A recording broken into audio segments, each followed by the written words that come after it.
Welcome back to another class on Gemara Journey with Rashi. We are Masecht Berachot in Daf Amud Bet.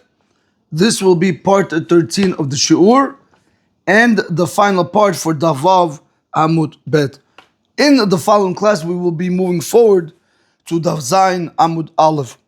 3 lines from the bottom in the Gemara says, Ve'amar Rabbi Chelbo Amar Ravuna. And Rabbi Chelbo said in the name of Ravuna, anyone who knows that his friend is accustomed to first giving him a hello, yagdim lo shalom. You should proceed with a hello to him first. Shenema, like the pasuk states, bakesh shalom verotfehu. One should seek peace and chase it. If you look into Torah or Shalom in Ot Pei, he tells us to look in the back of the book in Sefer Mikraot, in Perek Lamedal Pasuk Tet Vav.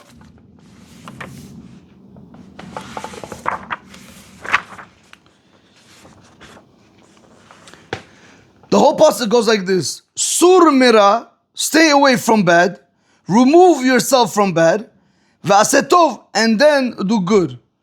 Bakesh shalom, seek peace, verot fehu, and pursue it and chase it.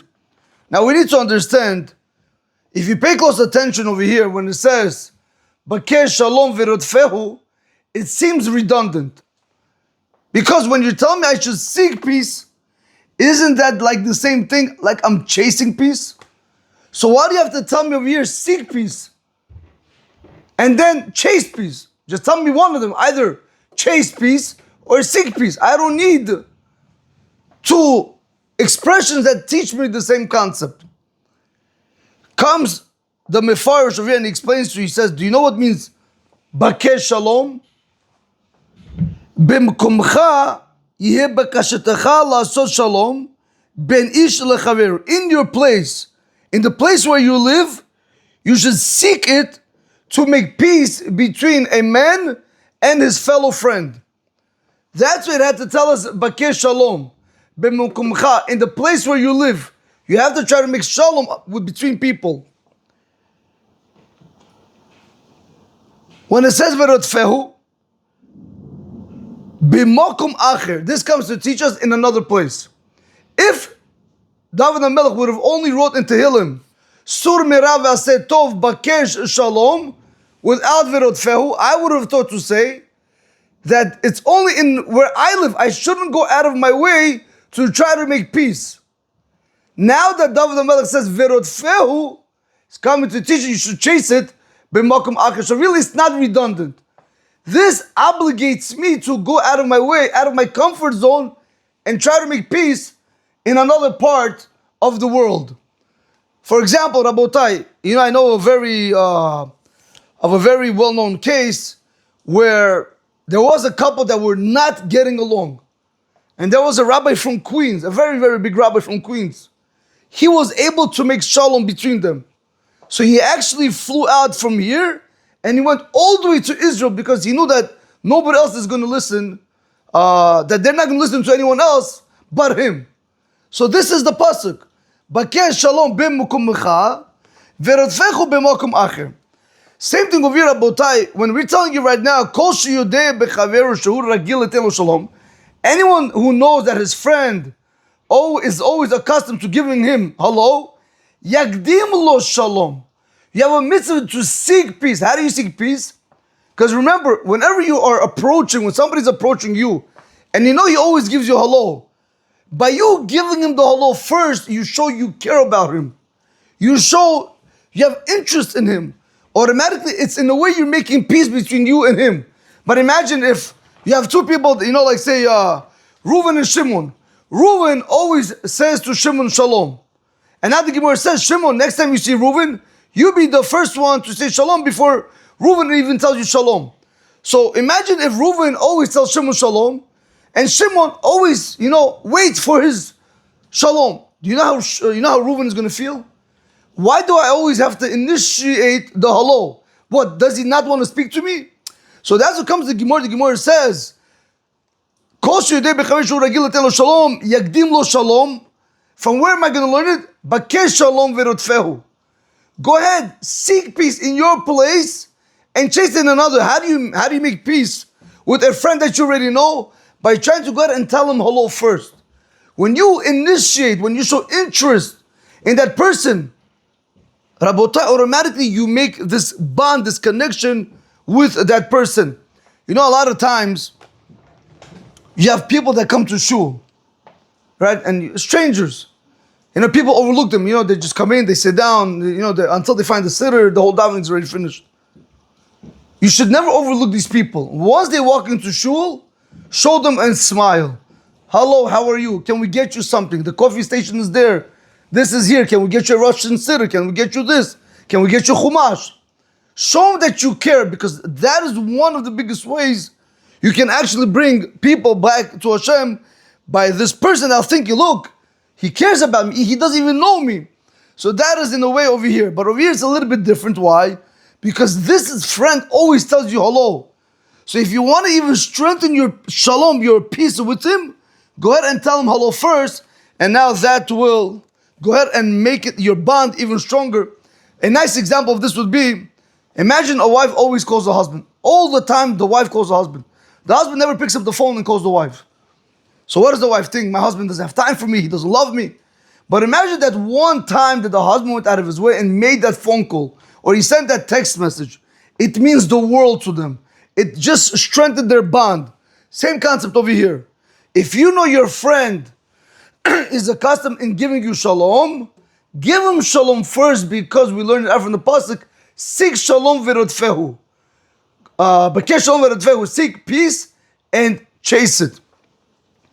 Okay, Rabotai, that is point number one. Point number two, v'im natan lo. What happens if his friend, meaning Reuven in this case, because remember, Reuven is the one that's always accustomed to giving shalom to Shimon. All right, so we'll put it right over here.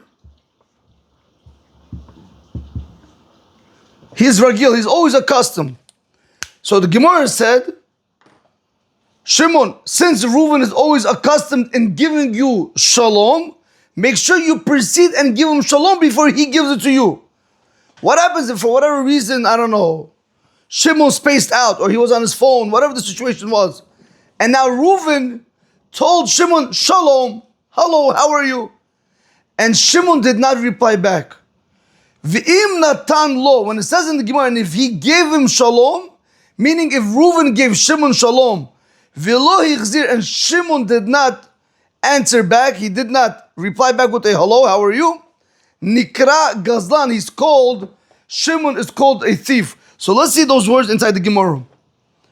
V'im natan lo, what happens if his friend, the one who's accustomed in giving shalom, gave him a shalom, like Reuven gave Shimon a shalom, v'lo hichzir, but Shimon did not return back the hello. Nikra gazlan, he's called a thief. Shimon is called a thief. Now, Rabotai, we have to understand. In our mind, a gazlan, a thief, is somebody who robs people, somebody who cheats people, somebody who robs money, and so on and so forth. Comes the Gemara and it teaches us a very fundamental point. That if somebody tells you hello, Rabotai, be a ben adam, be a person, and say hello back. Because if you don't say a hello back, you're called a thief.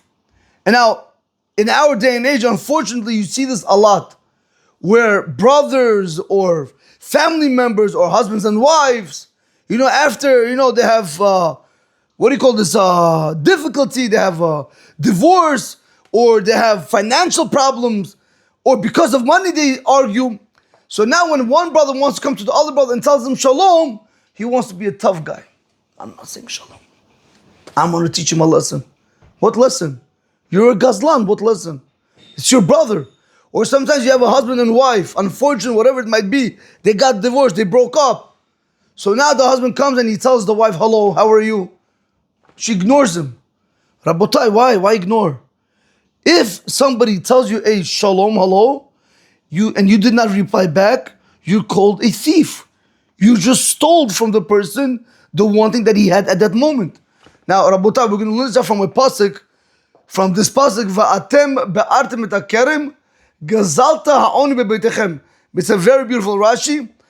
So let me just do this Gemara one more time inside, and then we'll go straight to the several mikraot in the back, understand this Rashi, and then we'll come back and see how is he a Gazlan. V'im natan lo, what happens if his friend Reuven gave Shimon a hello, v'lo hichzir, and Shimon did not reply back. Nikra Gazlan, according to the Torah, according to the Gemara, he's called a thief.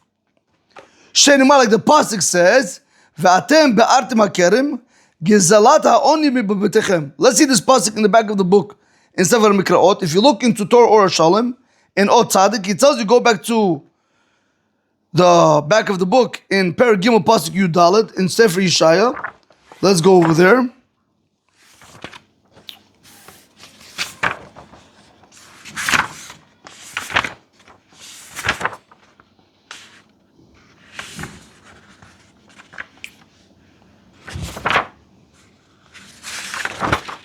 Here, I have it in the Sefer Mikrot on page Yud Aleph. The whole pasuk goes like this: Hashem b'mishpat yavo im zikne amo. Hashem is going to come to judgment with the elders of his nation, ve'sarav, and the officers. Ve'atem be'artem hakerem, and you guys destroyed the vineyard. Gezelat ha'oni bebetechem. The thievery of what you stole from the poor person is in your house. Now that's just loosely translated. If we look into the Mifars, he says like this: when it says in the pasuk Hashem b'mishpat yavo im ziknei amo, who are the ziknei amo? Who is Hashem going to come with judgment with? Hem hashevatim, those are the tribes. And then when it says v'atem be'artem hakerem, what does it mean v'atem be'artem? So he says real lashon achil, it's an expression of eating. Hazekenim v'aserim, the elders and the officers, achlu et sha'ar ha'am, they ate the rest of the nation. It doesn't really mean that they ate the rest of the nation.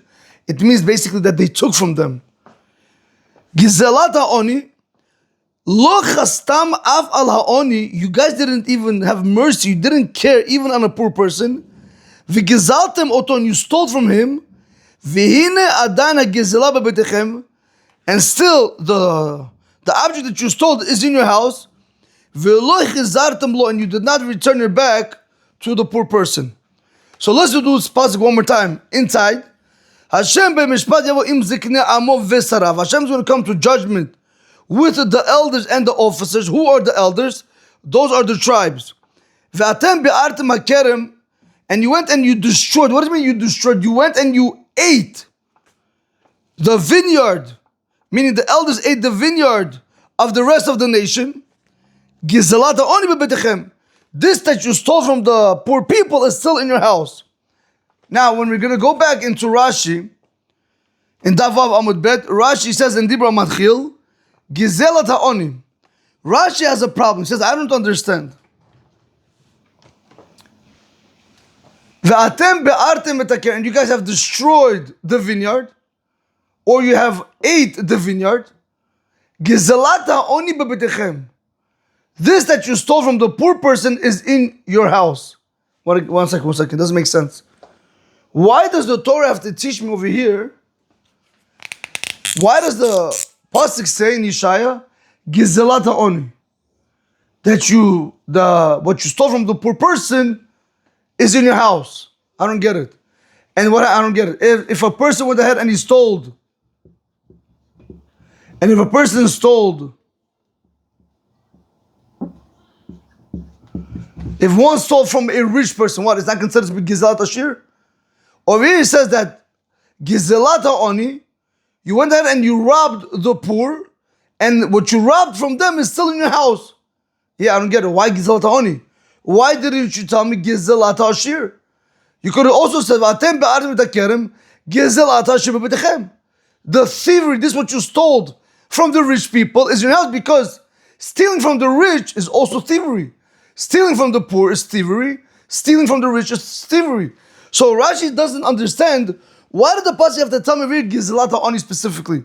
And from this we're going to see this point, V'im natan lo shalom v'lo hichzir nikra gazan. From here we're going to learn out how a person is a gazlan if you don't reply back when somebody tells you shalom. So Rashi says, in Dibra Matchil Gizelata Ani, V'halo av Gizelata Asher Gizelahi. So, but isn't it true that stealing from a rich person is also considered to be thievery? It's also stealing. So why did the pasuk have to tell me Gizelata Ani? Why didn't it tell me Gizelata Ashir?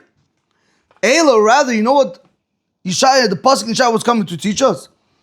Ela Gizelata Ani, when it comes to stealing from a poor person, She'en lo klum ligzol mimenu. He has nothing that you could steal from him. A poor person has nothing that you could steal. Ela, but rather, what can you really steal from the poor person? Shelo lahashiv al shalomo. The one thing that you could steal from a poor person is not replying back to his shalom, to his hello that he told you.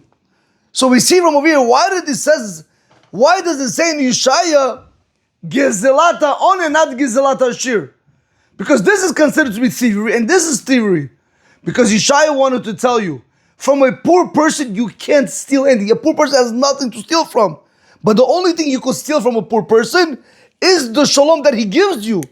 Same thing, we're going to take this and we're going to bring it down over here. If your friend went out and he told you shalom, and you did not reply back, we learn that from Yeshaya, nikra gazlan.